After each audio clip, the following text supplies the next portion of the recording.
저는 오늘 여러분과 함께 자기 개발이라는 제목으로 언어를 나누고자 합니다. 인간의 마음은 측량할 수 없는 보고입니다. 인간의 마음을 잘 개발하면 위대한 성취를 이루어갈 수 있습니다. 그러나 잘못 개발하게 되면 흉악한 도구가 되기도 하고 또 무용지물이 되기도 하는 것입니다. 하나님께서는 인간을 만드신지라 인간의 마음의 가능성을 너무나 잘 알고 계십니다. 창세기 11장에도 노아의 후손들이 신할 평지에 모여 그들이 함께 바벨탑을 쌓아 하늘에 닿게 하고 그들의 이름을 내고자 했을 때 여호와께서 내려와 보시고 이렇게 말씀하셨습니다. 여호와께서 가라사대 이 무리가 한 족속이요 언어도 하나이므로 이같이 시작하였으니 이후로는 그 경영하는 일을 금지할 수 없으리로다. 인간의 마음을 개발하면 거기에 참으로 위대한 능력이 산출되어 그의 떠나는 발을 하나님도 막을 수가 없다고 성경은 말하고 있는 것입니다. 그럼 어떻게 하면 여러분 이 위대한 하나님의 선물인 인간의 마음을 우리가 개발해서 우리의 생활 속에 영혼이 잘됨같이 범사에 잘되며 강건하게 일생을 살고 천국까지 올라갈 수 있겠습니까? 그 일에 관해서 저는 오늘 여러분에게 10개를 제시해드리고자 하는 것입니다. 첫째로 여러분의 마음의 보고를 개발하려면 목표를 분명하게 정해야만 하는 것입니다. 마음의 방황만큼 나쁜 것이 없습니다. 아무리 지혜 있고 능력 있는 사람이라도 마음의 정함이 없을 때는 모든 그 총명과 지혜가 무용지물이 되어버리고 마는 것입니다. 에베소서 5장 15절로 16절에 보면 그런즉 너희가 어떻게 행할 것을 자세히 주의하여 지혜 없는 자같이 말고 오직 지혜 있는 자같이 하여 세월을 아끼라. 때가 악하니라고 말하는 것입니다. 세월은 자꾸 흘러가는데 지혜 없는 사람같이 되어서 자기의 마음에 목표가 없이 산만한 인생을 산다면 이 사람은 아무것도 성취할 수 없고 무용지물이 되어버리고 마는 것입니다. 왜 우리가 인생을 살면서 우리의 생활에 신속하게 분명한 목적을 정해야 될까요? 그것은 삶의 방향이 확실해짐으로 생활을 정돈할 수가 있습니다. 여러분과 나의 삶이 아주 일목요연하게 정돈이 되어 있어서 그래서 힘을 합쳐 한 길로 나가야 되는 것입니다. 나는 옛날에 전문적으로 도둑질을 하다가 회계에서 도둑이 들어오지 못하도록 어떻게 하나는 책을 지은 그 책을 읽어본 적이 있습니다. 그게 그 도둑이 하는 말이 언제든지 도둑이 집에 들어가면 현관의 신발장을 먼저 살펴본다고 말했었습니다. 신발이 아주 가지런히 정리되어 있으면 돌아간다는 것입니다. 그 가정에 들어가봤자 훔칠 것이 없다는 것입니다. 생활이 아주 멋있게 정리되어 있기 때문에 그 집에 들어가서 아무런 귀한 것을 훔칠 수가 없다는 것입니다. 그러나 신발장에 가보면 남녀 신이 한꺼번에 어울려서 뒤죽박죽이 되어 있고 전혀 정리가 되어 있지 않냐면 이 집에는 들어가서 마음 놓고 훔쳐도 까딱없다는 것을 알게 된다. 그렇게 기록해 놓은 것을 보았었습니다. 여러분, 오늘날 원수 마귀가 우리에게 와서 도적질하고 죽이고 멸망시키는 이유도 우리의 삶의 방향과 목적이 분명하지 아니어서 어지러워져 있을 때는 마귀가 들어와서 마음대로 우리를 괴롭히는 것입니다. 그러나 삶의 방향이 확실해지고 생활이 정돈해 있으면 어디에 사탄이 들어와서 우리에게 도적질하고 죽이고 멸망시키는 일을 할 수 있단 말인 것입니다. 또한 우리가 목표가 분명해야 잡다한 유혹을 물리칠 수가 있습니다. 먼 여행을 하는 사람이 자기 여행하는 목표가 분명하고 시간이 분명하게 있으면 그 시간대에 그 목표에 도달하기 위해서 부지런히 걸어갑니다. 길거리에 아무리 아름다운 꽃이 있어도 그 꽃에 유혹되어서 앉아있지 아니하며 길을 걸어가다가 아무리 맑은 시냇물이 있고 경치 좋은 곳이 있다고 해서 그곳에 들어가서 앉아서 세월 가는 줄 모르고 쉴 수는 없는 것입니다. 목표가 분명하고 시간이 분명하면 일로 그 목표를 향해서 나가기 때문에 가는 길에 여러 가지 유혹이 다가와도 그 유혹에 끌려 들어가지 않습니다. 그러나 목표가 분명하지 않은 사람은 산자수려한 곳에 가다가 여러 가지 유혹이 있으면 그곳에 들어가서 한 달도 두 달도 묵고 노는 것입니다. 그렇게 해서 그 사람은 아무것도 이루지 못하는 것입니다. 인생도 똑같은 것입니다. 인생의 목표가 분명하면 이 세상에 허무한 일에 시간을 소모하지 않습니다. 이 세상에 음란하고 방탕하고 쓸데없는 일에 마음을 두고 그것에 몸을 던져서 자기의 인생을 망치는 그러한 일을 전혀 하지 않게 되는 것입니다.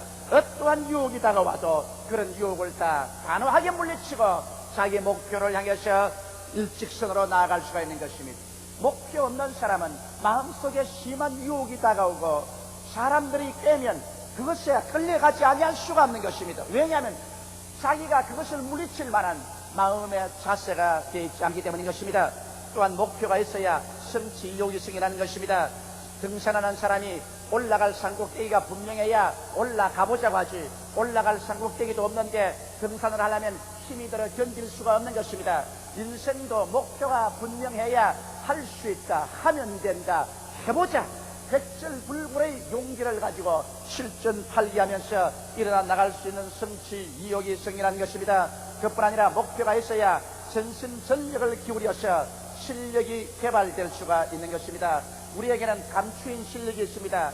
그 감추인 실력은 평소에는 나타나지 않기 때문에 어떠한 실력인지 알 수가 없습니다. 그러나 목표를 설정하고 그것을 달성하기 위해서 총력을 기울이다 보면 자기도 생각하지 못하는 희한한 기능이 자기 속에 있는 것을 알게 되고 깜짝 놀라게 됩니다.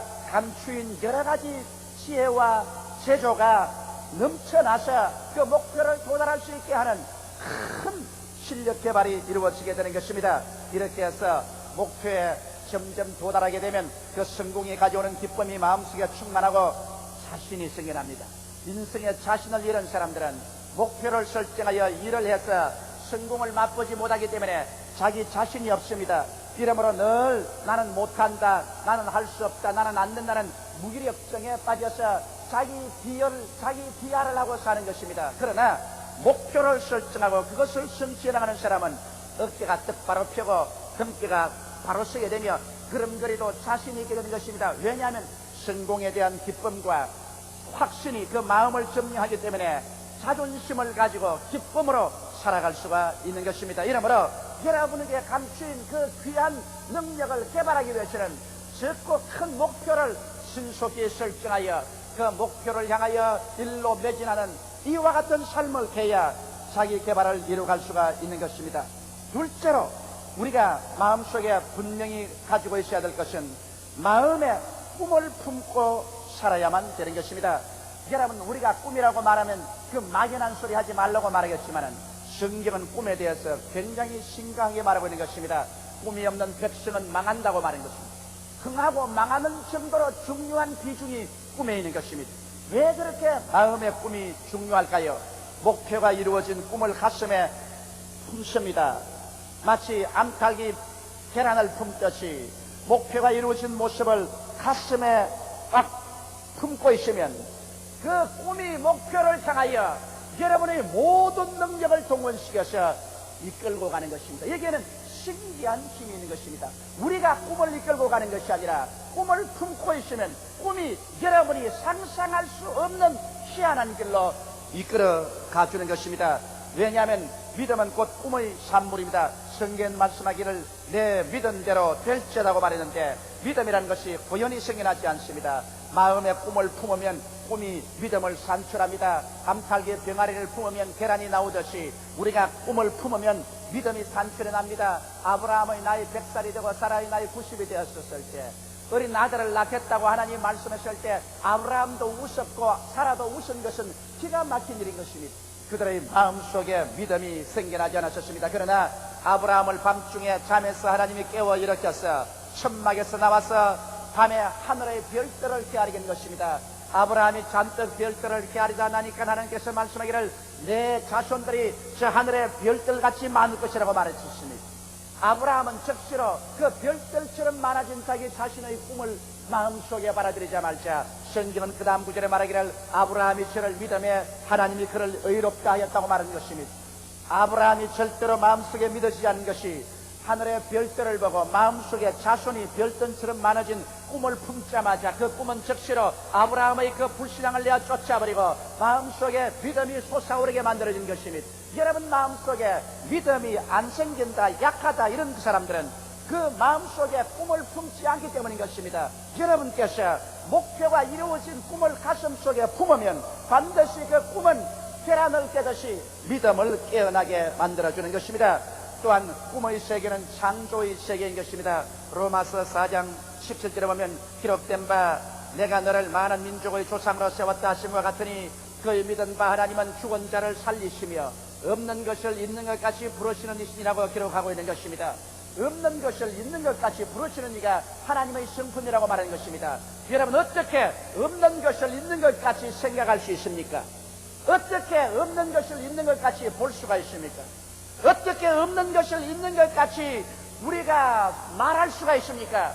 이것은 마음속에 꿈을 그리는 도리밖에 없습니다. 아직 미래적 사건으로서 나의 생활 환경 가운데 체험상 이루어지지 않은 것이라도 마음의 꿈을 그리고 있으면 없는 것이 있는 것처럼 꿈을 그릴 수 있는 것입니다. 그래서 마음의 꿈을 그려놓고 없는 것을 있는 것 같이 생각하고 없는 것을 있는 것 같이 꿈을 통해서 보며 없는 것을 있는 것 같이 입으로 시인하며 없는 것을 있는 것 같이 마음에 느끼면서 살아갈 때 이와 같은 사람은 하나님의 창조적인 능력에 동참하는 것입니다. 하나님은 죽은 자를 살리는 그 기적을 가지고 여러분과 나의 가운데 와 있지만은 하나님께서 함께 역사하는 사람의 마음 상태는 없는 것을 있는 것 같이 부르시는 하나님과 같이 일을 할 수 있어야 하는 것입니다. 그러므로 여러분 마음속에 꿈을 꾸어야 비로소 없는 것을 있는 것 같이 부를 수가 있는 것입니다. 저는 5년 전에 이 여의도 순복음교회 확장된 모습, 아직 없는 것을 있는 것처럼 마음속에 꿈꾸었었습니다. 그날로부터 시작해서 한결같이 이 교회가 확장된 모습을 더 마음속에 생각하고 그것을 마음속에 보고 그것을 입으로 말하고 그것을 느끼면서 살았습니다. 왜냐하면 없는 것을 있는 것 같이 그렇게 생각하고 보고 말하고 행동하는 그 사람하고 하나님이 함께하여 주셔서 그 일을 이루도록 하나님의 능력을 나타내 주시기 때문인 것입니다. 이러므로 하나님께서는 이와 같은 사람 속에 나타나셔서 창조적인 역사를 베풀어 주는 것입니다.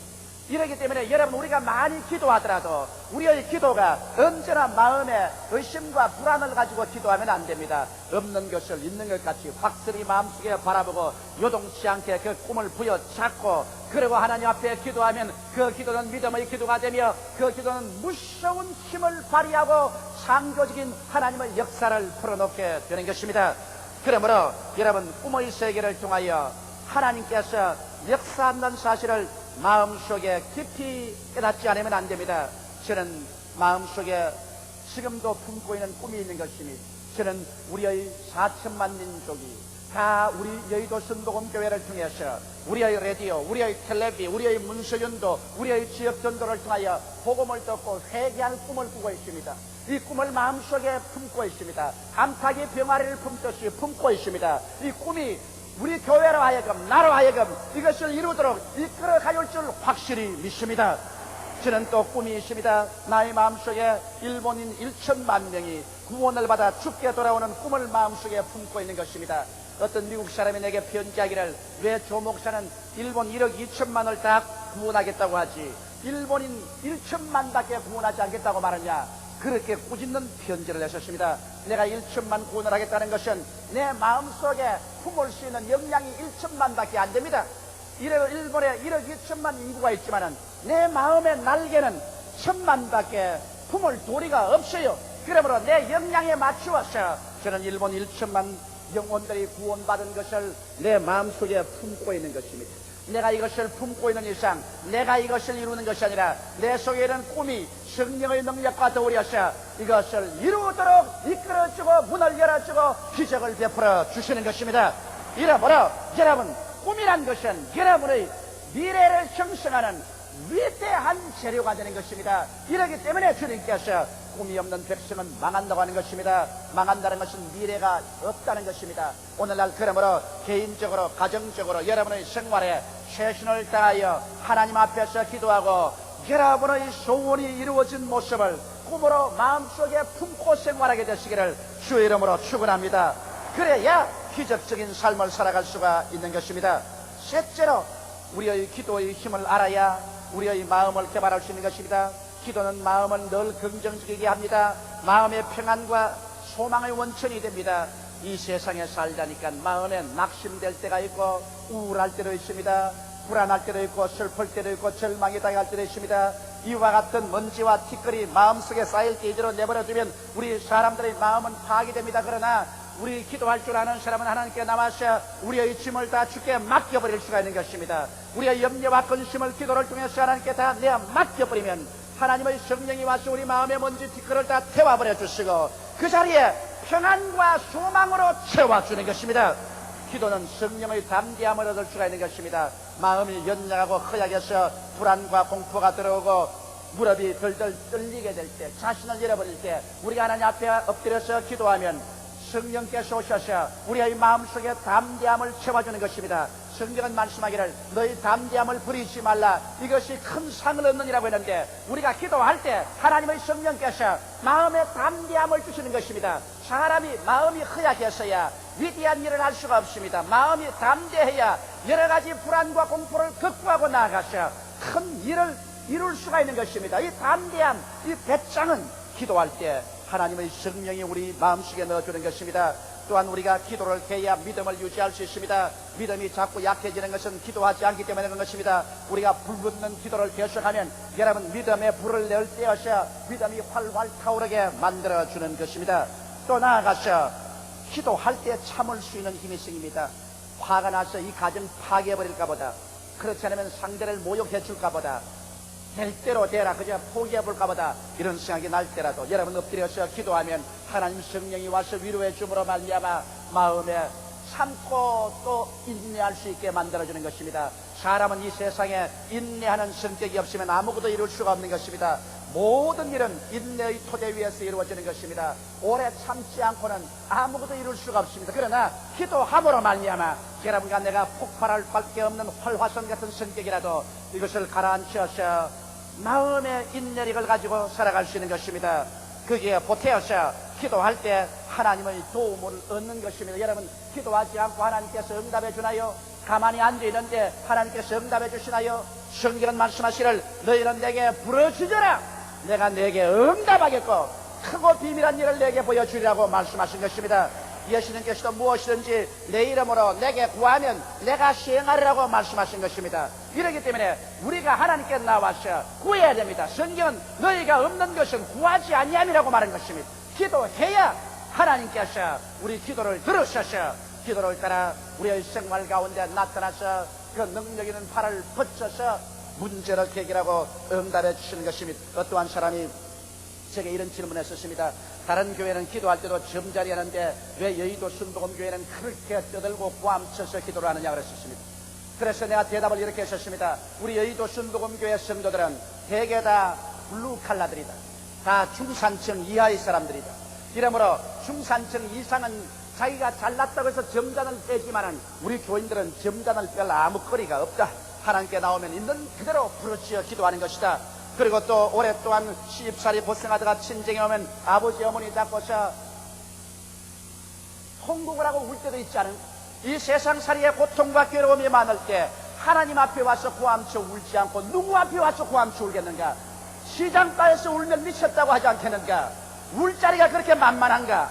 그러나 하나님 성전에 와서 아버지 앞에 마음 터놓고 울 수 있는 것, 이 얼마나 큰 축복인가? 그리고 또 우리가 진짜로 열심히 소원하면 간절히 간구하지 않은가? 우는 애기에 젖준다는 말이 있는데 하나님 앞에도 간절히 구하고 매달리는 자에게 하나님께서 응답을 해준다. 제가 그렇게 대답한 적이 있습니다. 여러분, 그러므로 기도는 열심으로 애써서 땀을 흘리며 부르짖어 기도해야 될 것입니다. 넷째로 우리가 마음을 개발하려면 최선의 노력을 다해야만 되는 것입니다. 성경에도 예수께서 구하라 주실 것이요, 찾으라 찾을 것이요, 문을 두드리라 열릴 것이라고 말한 것입니다. 여기에는 3박자를 합쳐야 되는 것입니다. 열심히 구하고, 그리고 열심히 구해서 찾으면은, 찾고 난 다음에는, 그 다음에 이것을 열심히 개발하는 것입니다. 공중에 나는 새를 보라. 혹시도 심지 아니하고 거두어들이지도 아니고 창고에 모으지 않았되 하나님께서 저를 다 먹이신다고 했는데, 여러분, 공중에 나는 새가 나무에 가만히 앉아있는 새가 아닌 것입니다. 공중에 나는 것은 열심히 날라다닙니다. 방앗간에도 날라 찾아가고, 김 매는데도 날라 찾아가고, 그저 곡간에도 날라 찾아가고, 부지런히 날라다니는 새를 먹이겠다고 그랬지, 나무가지에 앉아서 조는 새를 보라. 그렇게 주님께서 말씀하지 않으셨습니다. 여러분, 우리가 하나님께 축복을 받고 우리 마음을 개각하려면 열심하고 애를 써서 자기의 최선을 다해야 되는 것입니다. 인류를 구원하시기 위하여 하나님께서는 최선을 다하셨습니다. 가만히 앉아서 인류 구원을 도모한 건 아닙니다. 그 아들 예수 그리스도를 동정녀 마리아에 잉태하게 하셔서 인간으로 태어나게 하시고 성육신하였으니 지상생활의 모든 희노애락을 다 경험하게 하시고 그 위에 십자가에 못 박혀 몸짓고 피 흘려 경험할 수 없는 극한 상황의 고통을 당하게 하셨으며 무덤에 장사지나 사흘 동안 적막강선을 지내다가 부활해서 승천하는 하나님으로서의 최선을 다한 일을 하셨기 때문에 그 열매를 통해서 인류 구원의 위대한 역사가 전개되게 된 것입니다. 또한 오병이어의 기적을 보더라도 가만히 있는데 하나님이 기적을 베풀어서 남자만 5,000명, 부녀자 김한명을 먹이고 12바구니 남게 하지 않으셨습니다. 열심히 안 들어가서 먹을 것 있는지 찾아보고 그 찾아 떡 5덩어리와 물고기 2마리 최선을 다해서 찾아서 가져오니까 주님이 그것에 축복을 해주셔서 5,000명이고 12바구니 남기는 역사를 베푸신 것입니다. 우리도 우리 스스로가 떡 5덩어리와 물고기 2마리 최선을 다해서 주님 앞에 나와야 주님께서 축복을 해주시지 아무것도 안 하고 믿습니다고 앉아서 잠만 자고 일어나서 하나님께서 안 도와주시네. 그러면 아무 소용이 없는 것입니다. 최글릉 목사처럼 내일 시험 치는데 시험 공부는 하기 싫고 밤새도록 산 위에 올라가서 철학기도를 하면서 시험 잘 칠 줄 믿습니다 하고 난 다음에 아침에 와서 시험지 바라보니 하나도 모르겠으니까 성령님도 시험에는 절절 긴다고 그런 말을 하는 일을 해서 아무것도 되는 것 아닙니다.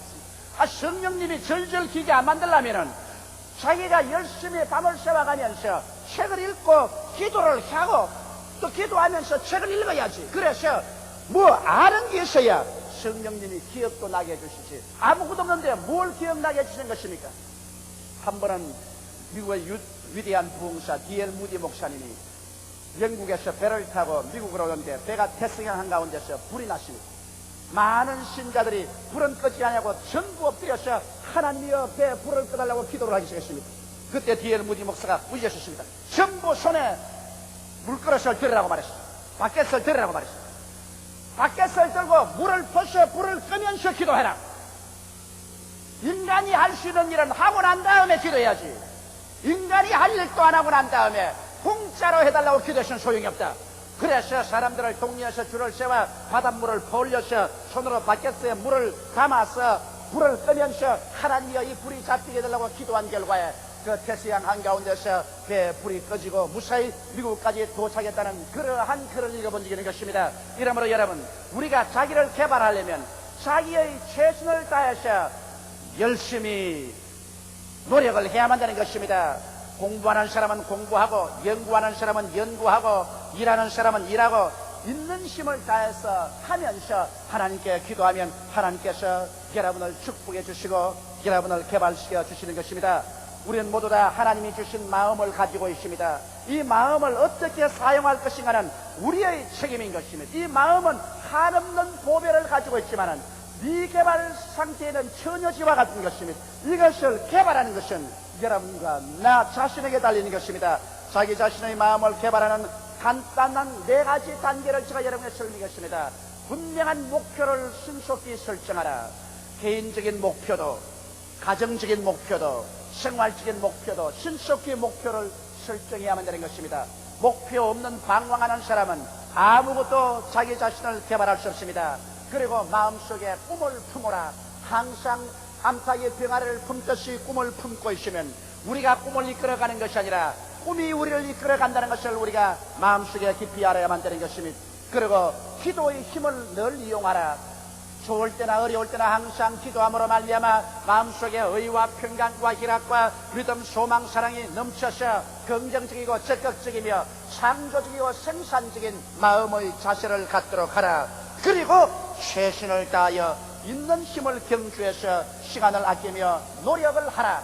그렇게 하면 우리의 마음속에는 보배로운 이 마음은 개발되기 시작하는 것입니다. 이 마음이 개발되면 인간이 상상할 수 없는 위대한 힘들이 생겨나서 여러분과 나의 생활 가운데 영혼이 잘됨같이 범사에 잘되며 강건하고 생명을 얻되 넘치게 얻는 하나님의 기적을 산출해낼 수가 있는 것입니다. 성경은 말합니다. 지킬 만한 것보다 내 마음을 지켜라. 생명의 근원이 이에서 남이라고 하셨으니 여러분의 가슴 속에 생명이 분수처럼 솟아나게 되시기를 주님의 이름으로 축원합니다. 다 같이 고개 숙여 기도드리겠습니다. 사랑이 많으시고 거룩하신 우리 아버지 하나님, 하나님께서 우리 마음을 주실 때 이 마음을 개간하면 능치 못하심이 없을 것으로 정해 놓으셨습니다. 우리 아버지 하나님이시여, 이 세상에 가장 귀한 부귀영화 성공이 우리 마음속에 있습니다. 하나님 아버지, 하나님 말씀과 성령님의 도우심을 쫓아서 우리의 마음을 개발하게 도와주시옵소서. 오늘 하나님 말씀을 쫓아 우리 마음을 개발하는 4가지 단계를 간단히 설명했습니다. 복잡하지가 않습니다. 하나님 아버지, 누구든지 이 4가지 단계를 통해서 감추인 자기 마음의 보화를 개간할 수가 있사옵니다. 우리 아버지께서 우리를 도와주시옵소서. 한 사람도 인생을 나고자로 살지 말게 도와주시옵시고, 항상 창조하고 생존하며 뿌듯한 가치를 가지고 생활할 수 있게 도와주시옵소서. 예수님 이름 받들어 기도하옵나이다. 아멘.